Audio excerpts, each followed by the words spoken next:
On a énormément de mesures ambitieuses qui vont être mises en place et vous avez raison de les rappeler, l'indexation des salaires sur l'inflation, l'augmentation du SMIC pour rattraper finalement le déficit de pouvoir d'achat qu'il y a eu au cours de ces dernières années, des mesures en termes de blocage des prix, mais tout ça est extrêmement bien financé, tout ça est extrêmement bien défini.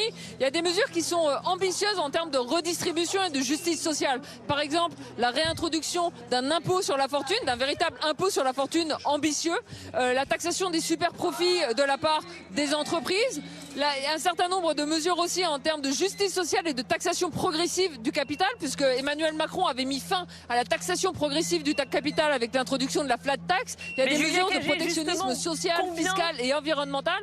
Voilà. Julia Cagé, justement, peut-être que les téléspectateurs qui nous regardent ont envie de savoir combien ça va coûter. Est-ce que c'est réaliste tout ça? Parce que c'est bien beau de lister 180 mesures, mais on a envie de savoir si c'est faisable.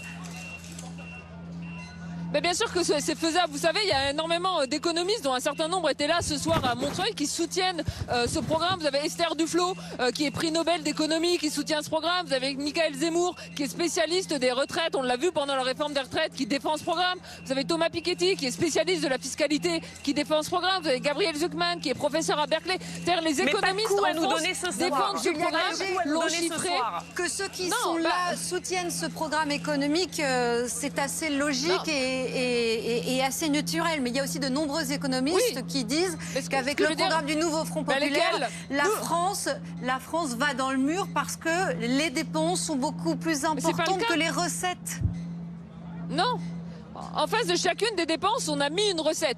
Et le problème, c'est qu'aujourd'hui, le gouvernement, à commencer par Bruno Le Maire, refuse de venir débattre sur le terrain des chiffres. Il est intéressant, Bruno Le Maire. Il va sortir des chiffrages, il va dire la réforme des retraites, par exemple, c'est 100 milliards d'euros. Bon, il se trouve que la réforme des retraites, ça revient à abroger la réforme Le Maire-Macron, qui était censée rapporter 13 milliards. Donc je vois pas comment, en abrogeant une réforme qui rapporte 13 milliards, vous voyez, on va dépenser 100 milliards. Ils ne veulent pas venir débattre sur le fond des idées, sur le terrain du programme, mot à mot, programme à programme, mesure à mesure, et nous, c'est ce qu'on leur demande aujourd'hui.